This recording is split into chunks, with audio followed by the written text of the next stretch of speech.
Jadi saya senang sekali siang ini bisa kembali ke Kampung Akuarium menghadiri pernikahan yang resepsinya pertama kali diselenggarakan di Gedung Serbaguna yang dibangun di Kampung Akuarium ini. Jadi ketika Pak Topas, Ketua RT, mengirimkan undangannya, kita komunikasi terus saya bilang insya Allah saya akan datang. Jadi senang saya senang sekali bahwa bangunan ini sekarang sudah makin hari makin mendekati penuntasan. Mudah-mudahan segera tuntas. Amin. Biar semua warga yang sekarang masih belum masuk bisa masuk karena baru sebagian nih yang selesai. Mudah-mudahan akan dipercepat oleh Pemprov. Amin. Dan Amin. semuanya aminnya pernah. Mereka sudah sangat sabar menunggu. Dan biarkan kebahagiaan kecil seperti ini dirasakan oleh rakyat kecil. Ada catatan tadi Pak di dalam sama warga dialog sebentar. Apa yang mereka inginkan ditambah? Gini, kalau yang itu Pak RT udah cerita. Pak RT, Pak Topas, cerita nih Pak Topas. Yang penting masyarakatnya makin bahagia. Setelah pembangunan ini masuk ke rumah susun, masyarakat makin semua bisa ketawa. Meskipun kami juga, saya ini keadaan lagi nggak sehat, tapi kedatangan beliau saya bisa ketawa. Gini, memang saya sering sampaikan kan, tugas negara itu adalah melindungi dan melindungi semua, memberikan perasaan aman, nyaman, tenang bagi rakyatnya. Terutama siapa? Terutama rakyat kecil. Dan Kampung Akuarium ini salah satu contoh yang pernah merasakan tindakan brutal dari negara dan kemudian direhabilitasi, dibangunkan rumahnya, dan ini bukan rumah saja, ini kampung susun yang kemudian hari ini menjadi hari bersejarah karena pertama kalinya anak kampung susun akuarium menikahkan di gedung ini, ya. Nanti Asa kalau mau gede di sini juga ya Asa ya. Bentar, Pak RT dulu cerita dikit Pak RT. Karena kenapa kami mengundang Pak Anies? Pada dasarnya kami mendorong agar pembangunan ini benar-benar kami merasakan 100% pembangunan. Apa sih itu Kampung Susun Akuarium? Secara landscape-nya belum terjadi, Blok E-nya belum terjadi, dan kami harus merasakan 100% apa itu kolaborasi 5 tahun kemarin harus dibuktikan, harus dijatakan. Dan kami juga belum punya tempat ibadah dan juga kami belum ada taman bermain bagi anak-anak. Tolonglah bagi pejabat pemerintah DKI, kita sama-sama care politik ya, tidak menyusahkan masyarakat. Jangan jadikan politik itu meresahkan masyarakat dan juga masyarakat jadi terganggu secara tempat tinggalnya adalah hak mendapatkan tempat tinggal bagi warga. Jadi saya pingin intinya mendorong agar pembangunan Kampung Akuarium atau Kampung Susun Akuarium menjadi 100%. Itu aja sih intinya kami mengundang Pak Anies. Bismillah. Yuk, apa?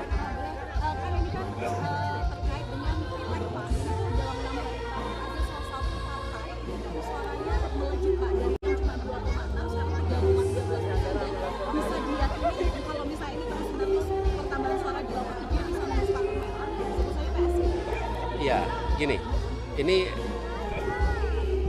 bagi rakyat untuk memantau, mengawasi. Saya sudah katakan jauh sebelum pemilu besok, waktu itu. Datang ke TPS, awasi. Dan sekarang saatnya rakyat mengawasi. Karena kejahatan itu takut transparansi. Tidak ada kejahatan yang berani dengan transparansi. Nah, karena itu saya berharap teman-teman media, masyarakat terus pantau. Agar ada jujur. Kalau memang ada suaranya, ya harus dilindungi. Kalau tidak ada suaranya, jangan diada-adakan. Karena ini adalah aspirasi rakyat. Dan pemilu kita harus jadi pemilu yang membanggakan, jangan jadi pemilu yang memalukan. Kenapa memalukan? Memalukan itu mau disembunyi-sembunyikan yang dikerjakan. Nah, kita mendengar peristiwa itu, rakyat juga memantau dan mengundang kegelisahan. Kalau ini bisa terjadi, berarti yang lain-lain bagaimana? Mungkinkah ada kejadian-kejadian serupa yang tidak diketahui? Jadi jangan sampai peristiwa-peristiwa yang merupakan penyimpangan lolos dari pengawasan, dan lebih penting lagi jangan sampai dibiarkan terjadi.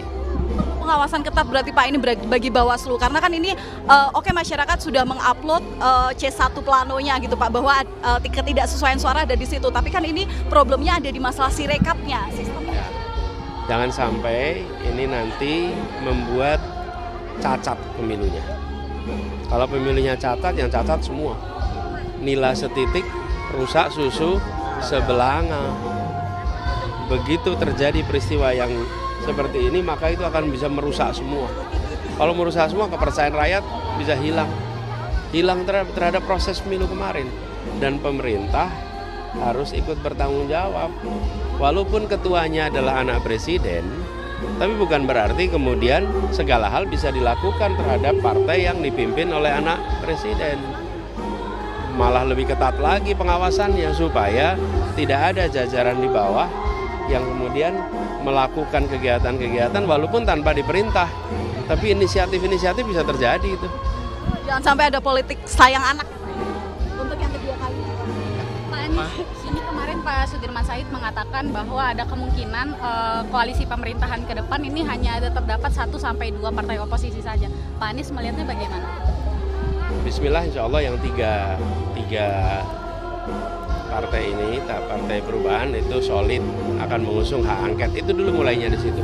Toh kita masih menunggu sampai hasil pemilu semuanya selesai. Kan kita belum selesai. Belum selesai ini penghitungannya. Partai koalisi solid mengusung hak angket. Dari situ dulu. Nanti kita lihat ke depannya gimana. Ya. Nah, ini proses karena sampai sejauh ini belum ada firm dari PDIP-nya sendiri. Kita tunggu, mudah-mudahan dalam hari-hari ke depan akan final. Oke, Pak, ini proses pemilu belum selesai, tapi kelihatannya Koalisi Indonesia Maju pengusung Prabowo Gibran ini sudah gencar dengan program makan siang gratis, bahkan sudah simulasikan. Ya, jadi sikap pemerintah memfasilitasi program pemenang Pilpres itu baik. Karena itu menunjukkan keterbukaan untuk memfasilitasi agar di APBN program-program dari paslon yang terpilih bisa masuk. Persoalannya kemudian kapan itu dimulai? Pemerintah mulai membuka diri kepada pemenang setelah KPU menetapkan. Sebelum KPU menetapkan, pertanyaannya dasar hukumnya apa? Ketika pemerintah merapatkan rencana sebuah paslon, dasar hukumnya apa? Negara itu kan bergerak menggunakan aturan hukum, bukan? Ketika sudah ada surat keputusan KPU nomor X, Y, Z, tanggal sekian, tahun sekian, ditetapkan pasangan A, B, C, D menjadi pemenang, nah itu menjadi dasar untuk pemerintah mengakomodasi. Tapi kalau belum ada keputusan, lalu apalah dasarnya? Justru pertanyaan justru itu. Jadi sikap keterbukaannya baik. Baik, jangan sampai saya pernah ngalamin terpilih jadi gubernur, lalu gubernur yang sebelumnya nggak membuka diri untuk dialog, untuk diskusi, sehingga transisi berjalan dengan baik. Transisi yang baik itu diperlukan dalam demokrasi. Tapi kapan proses transisi itu dimulai? Setelah ada ketetapan yang memiliki kekuatan hukum dari KPU, baru itu dimulai. Kalau sekarang belum ada. Kalau simulasi sekarang digunakan untuk evaluasi, benar nggak itu Pak istilah itu? Ya kalau itu dikerjakan oleh pasangan terserah, tapi nggak boleh oleh negara. Bahkan negara merapatkan pun dasarnya apa? Nggak ada dasar hukumnya. Ya, oke. Ya, sip. Makasih ya. Pak Anies.